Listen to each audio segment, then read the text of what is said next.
Donc, les méningites purulentes, c'est une pathologie qui, comme a été dit, est une pathologie qui est très grave, qui pose énormément un grand problème de santé publique. Donc, les méningites purulentes, c'est quoi? C'est une infection, c'est une inflammation des méninges et aussi du liquide céphalorachidien, responsable des méningites. Il peut atteindre aussi le système nerveux central, peuvent être responsables de ce qu'on appelle les méningoencéphalites. Donc, les méningites purulentes constituent actuellement un vrai problème de santé publique, surtout dans les pays en voie de développement, surtout en Afrique subsaharienne, où l'incidence est très élevée de la mortalité et des complications liées à cette maladie. Actuellement, comme nous l'avons remarqué, l'utilisation des vaccins conjugués, surtout dans les pays à ressources élevées, a permis de baisser considérablement l'incidence de cette pathologie et aussi la mortalité de cette infection. Donc, il faut rappeler que les méningites purulentes est une pathologie qui est grave et constitue une urgence donc diagnostique et thérapeutique. Le pronostic dépend essentiellement de la rapidité du diagnostic et de la rapidité du traitement antibiotique. Les méningites purulentes sont essentiellement secondaires à des causes bactériennes. Donc, c'est une méningite qui est caractérisée par une cellularité au niveau du liquide céphalorachidien à prédominance de polynucléaires neutrophiles. Les principales bactéries qui sont responsables de ces infections, surtout chez l'adulte, il y a le Neisseria meningitidis, il y a le méningocoque, il y a le streptocoque pneumonia, le pneumocoque, et l'hémophilus influenzae. Et enfin, c'est une maladie qui est à déclaration obligatoire.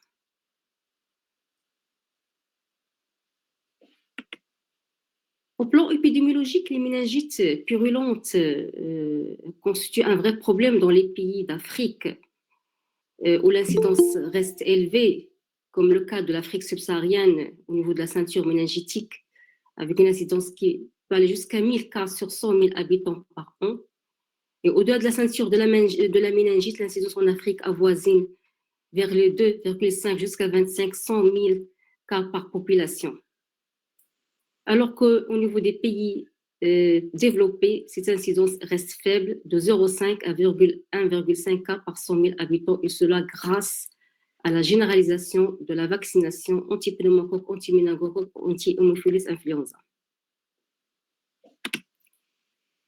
Donc, pour comprendre le mécanisme physiopathologique des méningites purulentes, il y a 3 mécanismes qui surviennent pour constituer une méningite purulente.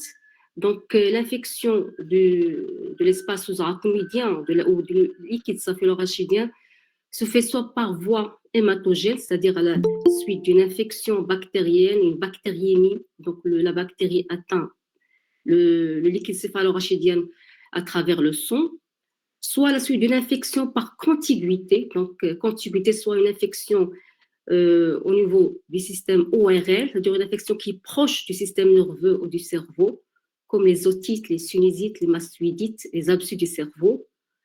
Et le troisième mécanisme, c'est l'infection par inoculation directe, c'est-à-dire la suite d'une intervention neurochirurgicale ou une rachianesthésie. Donc, le mécanisme physiopathologique se fait de la façon suivante, comme vous voyez sur ce schéma. Donc, après une colonisation de l'oropharynx à travers des bactéries invasives, les bactéries parviennent au niveau du sang, puis ils vont franchir la barrière hématoméningée pour arriver au niveau du méninge et au niveau du liquide céphalorachidien. Et à ce niveau-là, il y aura une réaction inflammatoire très importante avec libération par les macrophages des cytokines. Il y aura une multiplication importante bactérienne qui va donner une altération de la barrière hématoméningée avec une augmentation de la perméabilité, des complications vasculaires comme la thrombose, la vascularite. Et d'autre part, il y aura un afflux très important des polynucléaires neutrophiles. Et tout cela va donner un œdème cérébral avec une diminution du débit sanguin cérébral responsable d'une anoxie, une hypoxémie, avec augmentation de la pression intracrânienne qui sera responsable des signes cliniques, à savoir les céphalées, les vomissements, la raideur de la nuque. Et aussi, il y aura des lésions tissulaires cérébrales qui peuvent être responsables du décès ou des séquelles neurologiques. Concernant les agents pathogènes responsables des méningites bactériennes purulentes, donc l'épidémiologie varie en fonction de l'âge. Donc chez le nouveau-né ayant un âge moins de 3 mois, les principales bactéries qui sont responsables des méningites purulentes, il y a le streptocoque agalacti, le streptocoque B, il y a le méningocoque, et de façon moins fréquente, l'Listeria monocytogenes, et puis il y a les Escherichia coli. Chez le nourrisson et l'enfant de 1 à 5 ans, c'est surtout le streptocoque pneumoniae, le pneumocoque, le méningocoque et l'hémophilus influenzae. Et puis chez l'adulte jeune, moins de 24 ans, ce sont les streptocoques pneumoniae, le méningocoque, l'hémophilus influenzae.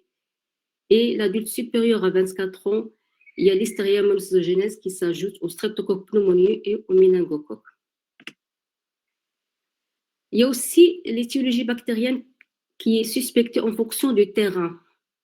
Par exemple, chez les patients qui sont alcooliques, c'est le pneumocoque et l'Listeria qui sont les germes les plus suspectés. Le diabétique, le pneumocoque, l'Listeria et le staphylocoque. Les patients qui ont subi une splénectomie, c'est l'hémophilus influenzae, le pneumocoque. En cas d'immunodépression, il y a le Listeria, il y a le BK aussi, la tuberculose, qui peut aussi être responsable des méningites purulentes dans 20% des cas. Et puis, il y a les brèches osteoméningées, les fractures du crâne, où on voit aussi les germes comme le staphylocoque, les pneumocoques, les entérobactéries.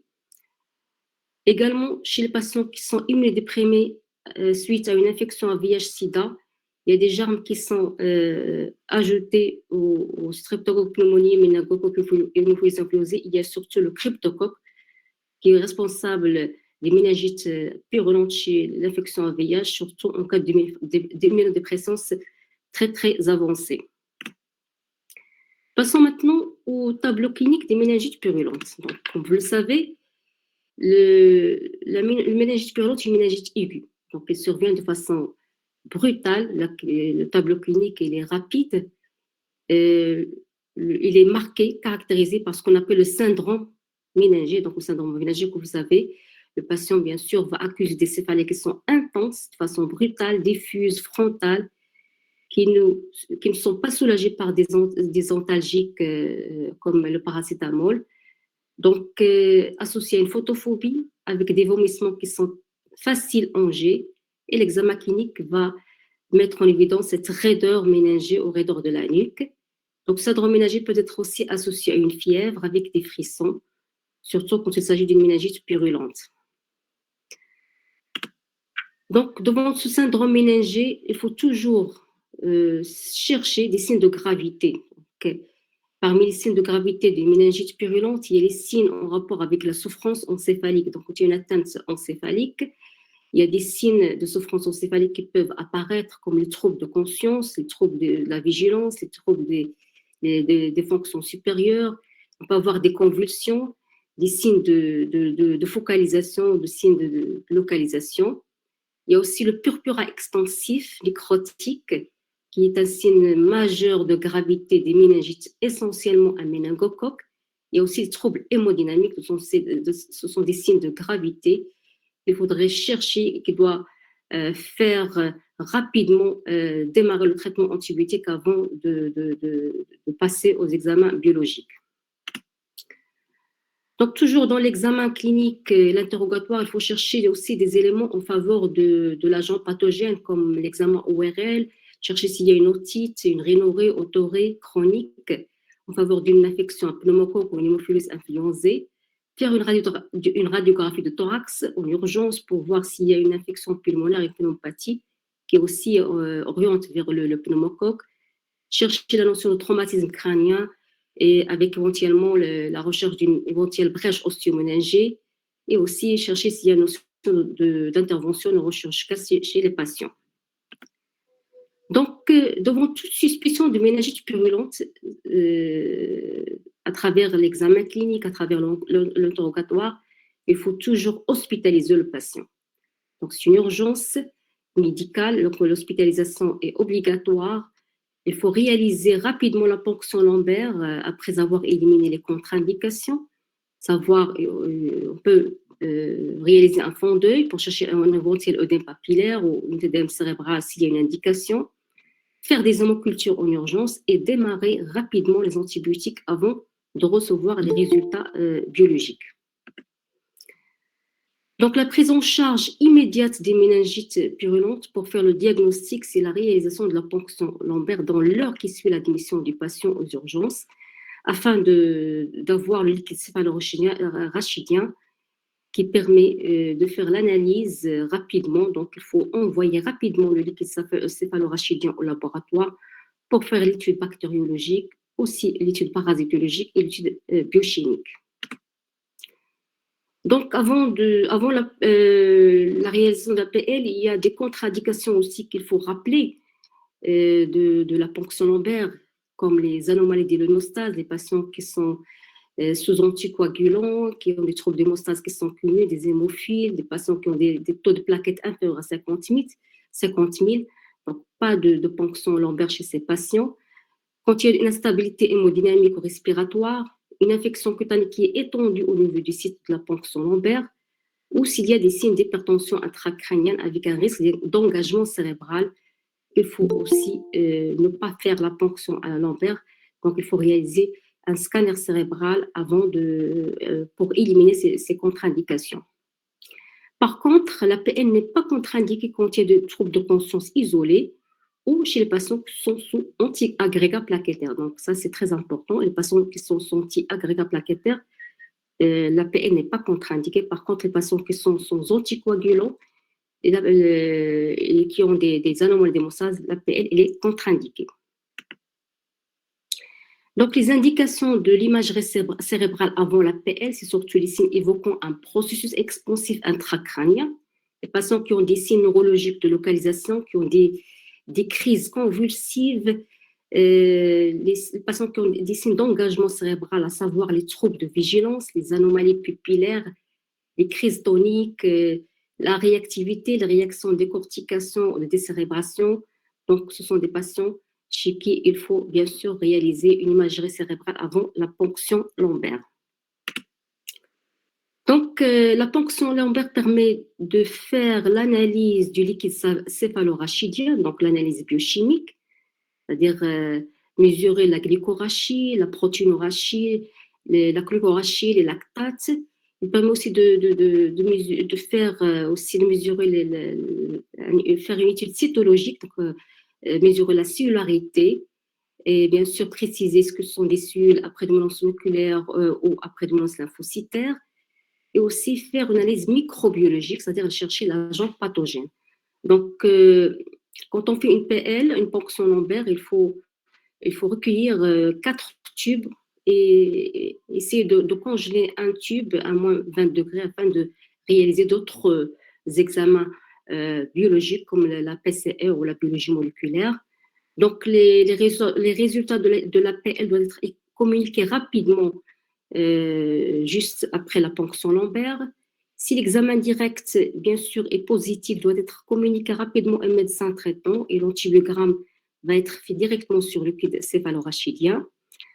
Donc, en même temps, après la réalisation de la ponction lombaire, il faut aussi réaliser au moins 2 hémocultures en parallèle. Donc, l'hémoculture est un examen bactériologique qui est très important à réaliser en association avec la ponction lombaire parce qu'il permet aussi d'identifier l'agent pathogène de façon concomitante avec la ponction lombaire.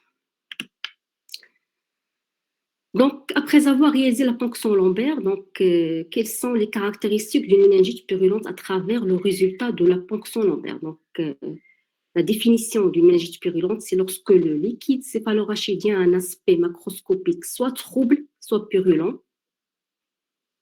La cytologie et la cytorachie, il est très élevé, il est supérieur à 1000 éléments par mètre cube.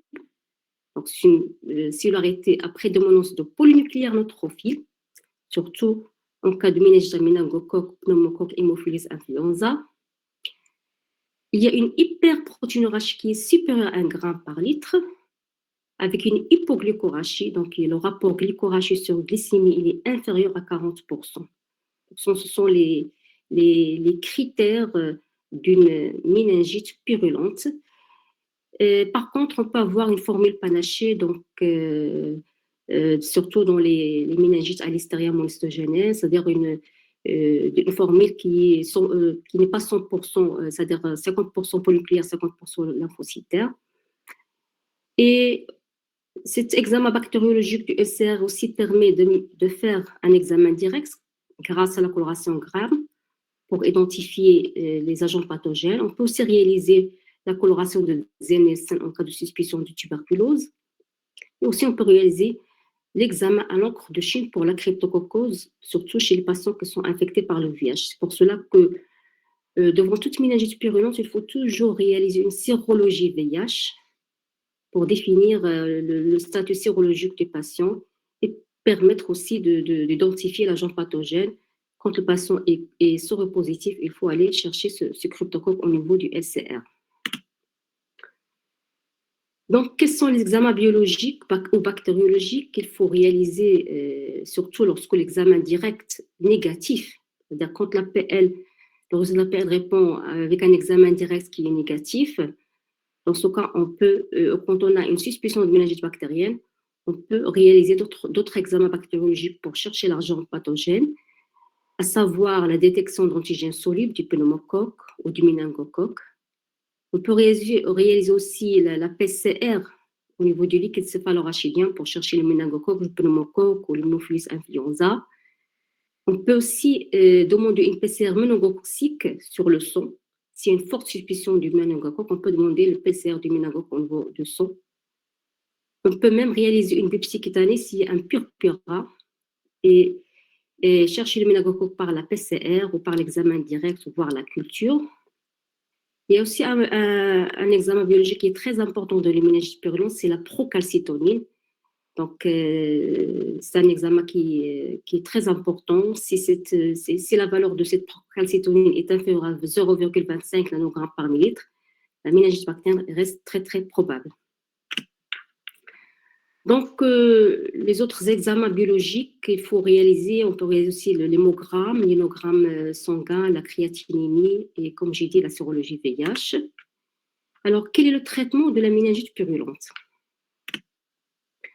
Donc, c'est une urgence médicale, donc le traitement doit être mis en place de façon rapide, c'est une urgence absolue. Les antibiotiques et le traitement de la méningite, donc ce sont des antibiotiques qui doivent être bactéricides sur le germe en cause. Les antibiotiques doivent avoir une concentration suffisante dans le liquide céphalorachidien et doivent être administrés bien évidemment par voie intraveineuse. L'antibiothérapie doit être orientée à travers l'examen direct, à travers les antécédents, l'anamnèse, le terrain, l'âge, les portes d'entrée, les facteurs de risque. Et par la suite, va être adaptée à la culture et à la sensibilité du germe. Il y a une situation où on peut démarrer l'antibiothérapie avant la ponction lombaire. Donc, les situations qu'on appelle l'antibiothérapie immédiate. Donc, on peut démarrer l'antibiothérapie dans les situations suivantes, à savoir quand il y a un purpura fulminans, donc sans faire la PL, il faut rapidement démarrer l'antibiothérapie. On peut le démarrer sans PL quand il y a une forte suspicion de méningite bactérienne chez un patient qui habite très loin, avec une distance plus de 90 minutes, c'est impossibilité de faire la PL, ou lorsqu'il y a bien sûr une contre-indication à la réalisation de la PL. Dans ce cas, rapidement, il faut donner une antibiothérapie. Alors, quels sont les antibiotiques qui sont donnés en cas de méningite purulente?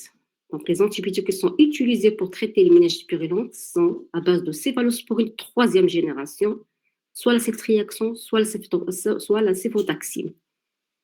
Donc, quand l'examen direct bactériologique au LCR et la PCR sont négatifs, c'est-à-dire quand il n'y a pas de germe identifié, on parle d'une méningite à germe non identifié purulente, et quand il n'y a aucun argument en faveur de la listériose, c'est-à-dire qu'il ne s'agit pas d'un sujet âgé, il ne s'agit pas d'un patient qui est éthylique, qui a des facteurs de risque pour la listériose, on traite le patient uniquement par céphalosporine troisième génération, soit ceftriaxone 100 mg par kilo par jour, soit le céfotaxime 300 mg par kilo par jour.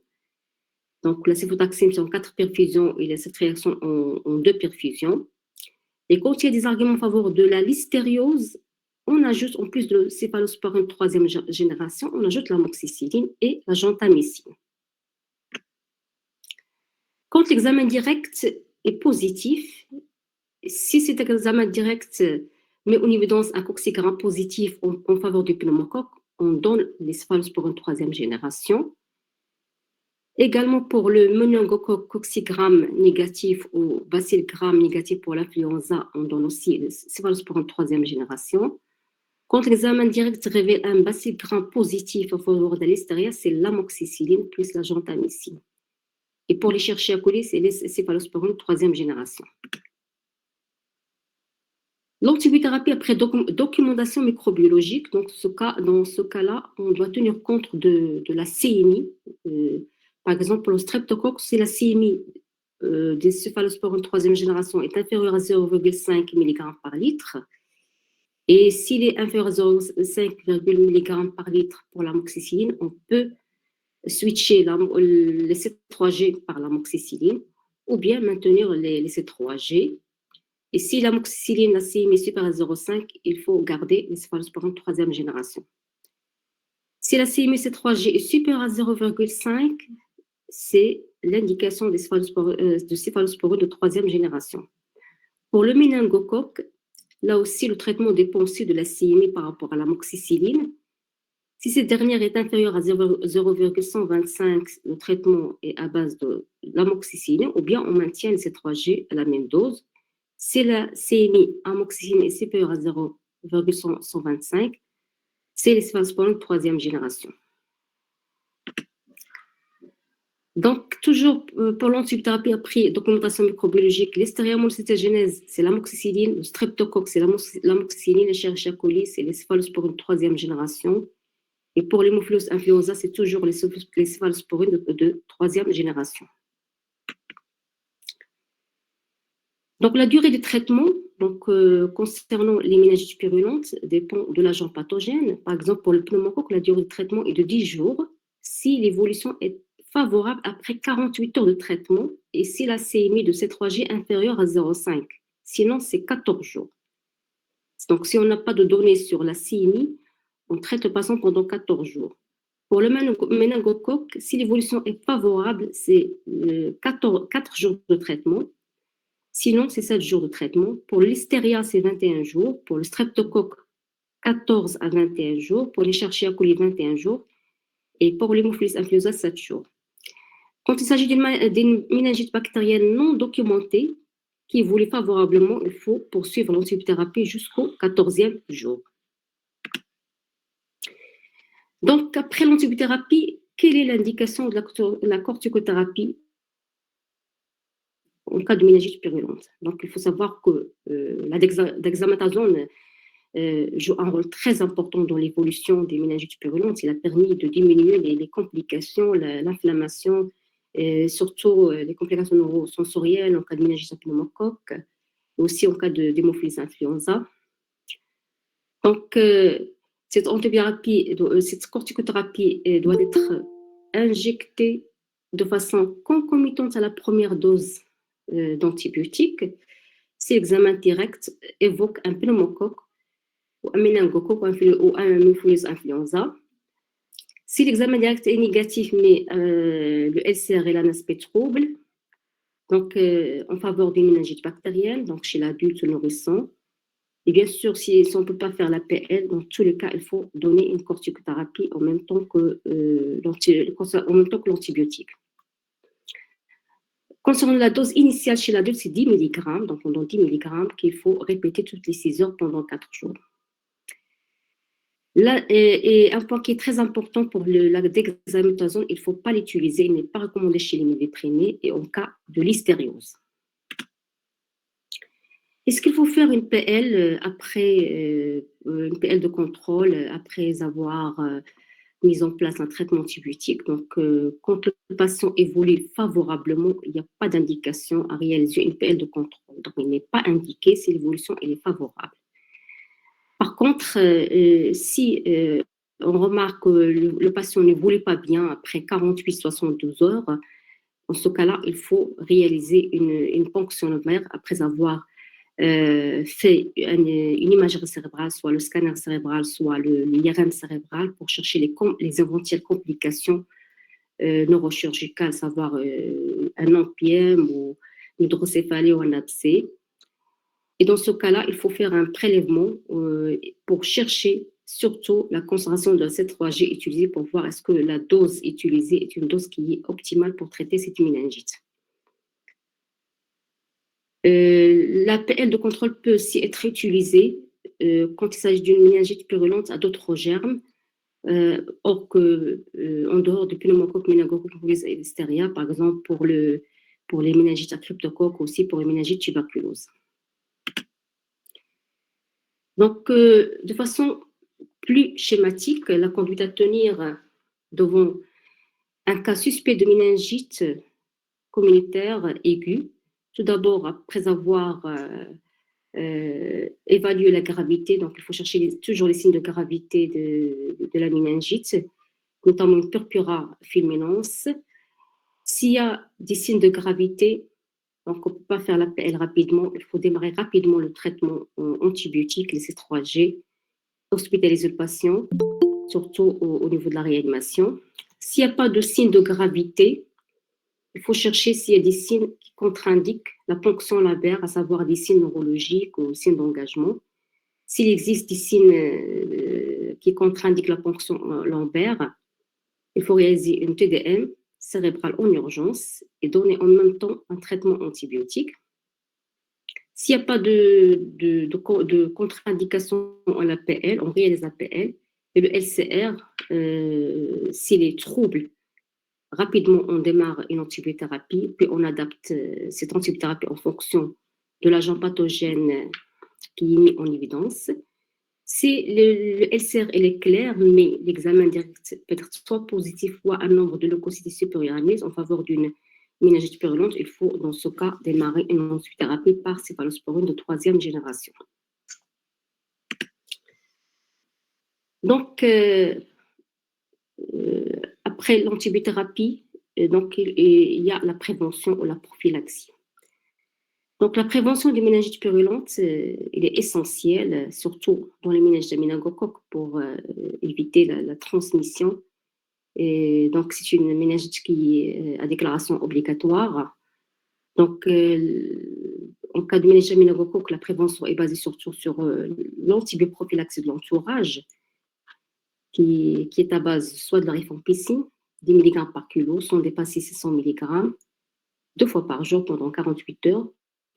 On peut donner soit la ciprofloxacine, 500 mg par voie orale en dose unique, soit cette réaction 250 mg en intramusculaire ou en intraveineuse en dose unique. Donc, en plus de ça, il y a aussi la vaccination qu'il faut aussi démarrer par les vaccins soit conjugués ou non conjugués, le C, le vaccin AC ou le vaccin pour les sérotypes ACY et W135. Donc, pour le méningite à pneumocoque, c'est surtout la recherche de la porte d'entrée, traiter les infections ORL, traiter une éventuelle brèche osteoméningée et donner une vaccination anti-pneumocoque chez les patients qui font des méningites récurrentes à pneumocoque, c'est-à-dire les patients qui ont des facteurs de risque comme les brèches osteoméningées, les patients immunodéprimés. Pour l'hémophilus influenza, c'est surtout le vaccin conjugué qui permet la prévention de cette pathologie, qui est un vaccin qui peut être utilisé aussi chez l'adulte immunodéprimé. Et pour l'hystéria, la prévention consiste surtout sur l'hygiène alimentaire, à savoir l'éviction des fromages non pasteurisés et des charcuteries. Donc voilà, je termine en disant que les méningites purulentes, c'est une pathologie qui est grave. Il constitue une urgence diagnostique et thérapeutique. Actuellement, les vaccins conjugués ont permis de baisser l'incidence de cette pathologie. La disponibilité des PCR, des multiplex, ont permis d'aider au diagnostic étiologie et de mettre en évidence l'agent pathogène pour pouvoir donner un traitement adapté. Le pronostic dépend essentiellement du diagnostic rapide et de traitement, et également de la prévention. Et merci pour votre attention.